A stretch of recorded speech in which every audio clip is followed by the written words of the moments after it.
Welcome back to Fox Recaps. Today, I'm going to explain 2 episodes from the series A Series of Unfortunate Events, released in the year 2017.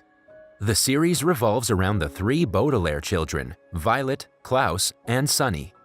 Violet is the eldest child, and she has a real knack for inventing and building unusual devices, while Klaus is the middle child and the only boy.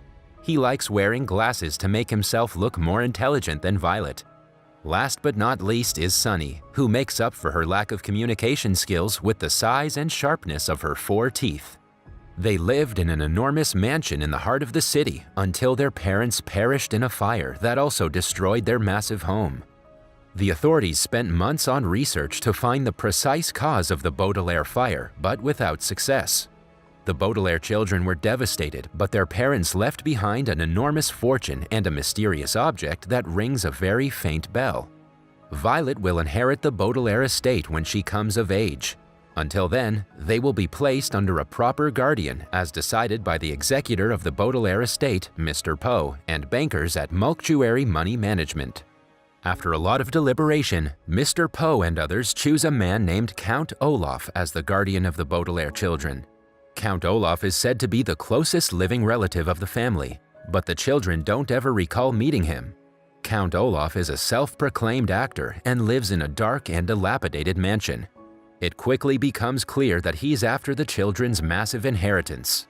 Klaus doesn't like Olaf from the get-go, especially the tattoo on his ankle, but Violet convinces him to compromise. Olaf talks rudely to them and makes them prepare dinner for his shady theater friends. Meanwhile, it is revealed that Mr. and Mrs. Baudelaire are not dead after all, and they're in Peru.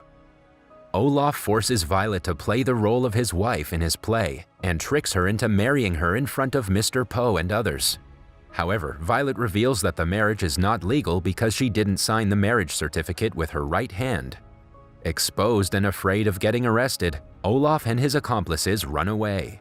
It is revealed that Olaf wasn't the closest living relative. In fact, he wasn't related to the Baudelaire family at all. Mr. Poe apologizes to the children for the mix-up and sends them to Dr. Montgomery, a longtime friend of Mr. and Mrs. Baudelaire. Enraged, Olaf kills Montgomery's assistant, Gustav, for assisting Mr. Poe in safely transporting the children. On a positive note, Dr. Montgomery lives in a luxurious villa and he welcomes the children with a freshly baked cake. Dr. Montgomery claims to have grown up with Mr. and Mrs. Baudelaire, but Violet and Klaus don't recall them ever talking about him. To prove himself, Dr. Montgomery shows them a picture of a piano and claims that he was locked inside it with Mr. and Mrs. Baudelaire. He also tells the children that he's a herpetologist and gives them a tour of his laboratory, which he calls the reptile room.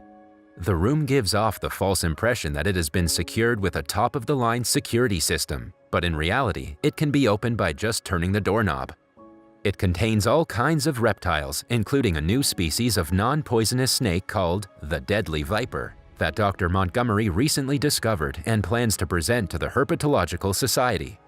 The room also contains an entire cabinet full of venom samples from some of the most venomous snakes known to man. Seeing the children being afraid of the animals, Dr. Montgomery tells them that a few dangerous reptiles can make them skeptical of the entire species, but if they give them a chance and get to know them well enough to tell the dangerous ones from the good, no harm will come to them from the reptile room. He promises to take them to the movies later before heading to town to run some errands.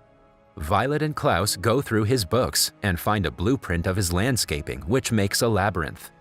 Violet notes that from the top, it looks like the tattoo on Count Olaf's ankle. Shortly afterwards, Count Olaf shows up at the villa in disguise, pretending to be Dr. Montgomery's new assistant. Violet and Klaus take no time identifying him and try to lock him out, but he forces his way into the house with a knife. Olaf also confirms Dr. Montgomery's claims about the picture on the wall, revealing that he took the picture himself. He eventually corners the children, but Dr. Montgomery's cuckoo clock startles him, giving the children time to lock themselves in the reptile room. Soon, Dr. Montgomery arrives, but to the children's dismay, Olaf manages to trick him into believing that he's there to take the role of his new assistant. After sending Olaf to his room, Dr. Montgomery reveals he's well aware that Olaf's an imposter and convinces them to play along and feign ignorance. When alone, Klaus suggests calling the authorities, but Montgomery turns down the idea, as Olaf and his henchmen can easily overpower them before the cops can show up. Keeping up the ruse, Dr. Montgomery invites Olaf to the movies so they can keep an eye on him and plan their next step. Klaus gives his father's last remaining possession to Dr. Montgomery, and it turns out to be a monocular. Dr. Montgomery watches the movie through the monocular and discovers a secret message left behind by Mr. Baudelaire in it.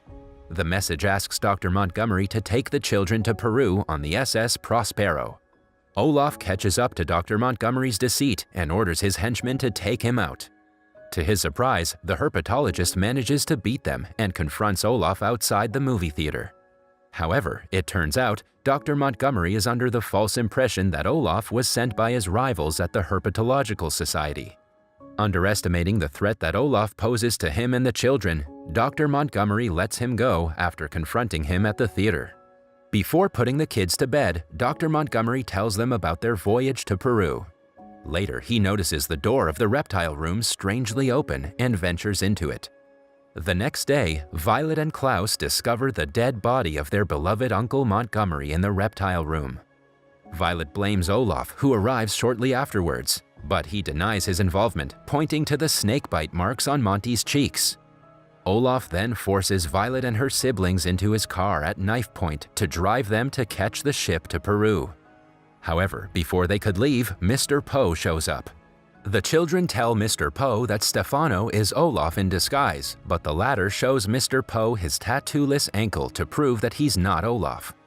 Olaf then seizes the children's passport from Mr. Poe that he brought on request of the late Montgomery. When Mr. Poe insists on waiting for the authorities to arrive before letting Stefano and the children go to Peru, one of Olaf's henchmen shows up, posing as a nurse. After performing a sham autopsy, the fake nurse declares that Dr. Monty died of snakebite, claiming to have found the venom of the deadly viper in the deceased's vein. Violet and Klaus tell Mr. Poe it's impossible to die from the bite of the deadly viper because it's a non-poisonous snake, and its name is a misnomer. But they can't prove it because the snake is missing from its cage.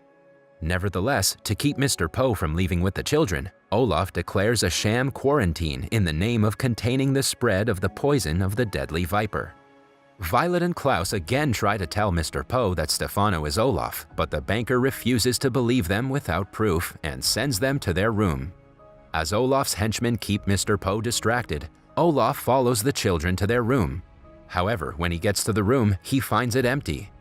It is revealed that Klaus has sneaked into the reptile room while Violet has run outside to Olaf's car with Sunny.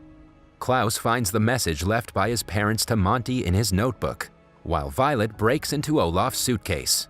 Soon, Olaf gets to Violet, but everyone's suddenly forced to rush to the living room when the deadly viper surrounds baby Sunny. Mr. Poe and others panic, but Klaus calmly reads Monty's note, saying the deadly viper couldn't even hurt a fly, let alone a human. Violet then brings Olaf's suitcase, which contains an empty Mamba du Mal venom sample bottle that he stole from Monty's venom sample cabinet, and a double-barrel syringe with which Olaf administered the poison into Monty's body, simulating the double puncture mark of a snake. Mr. Poe finally believes the children and asks to see Stefano's ankle again. This time, Mr. Poe wipes Stefano's ankle, revealing Olaf's infamous tattoo that had been covered by makeup. In the face of the damning evidence, Olaf reveals his identity, and he also comes clean about killing both Monty and his assistant Gustav. Mr. Poe orders the police to arrest Olaf, and he finally learns that they are actually Olaf's henchmen. Olaf and his thugs seemingly have the upper hand, until the late Monty's reptiles untie and attack them. Afraid for their lives, Olaf and his goons run into the labyrinth. However, refusing to let them get away, Klaus and Violet closely follow them while Mr. Poe calls the police. The children almost corner Olaf, but he manages to escape using a secret exit.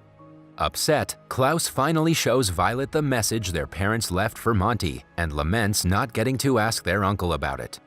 He also reveals that Olaf stole the monocular, using which Monty decoded Mr. and Mrs. Baudelaire's message.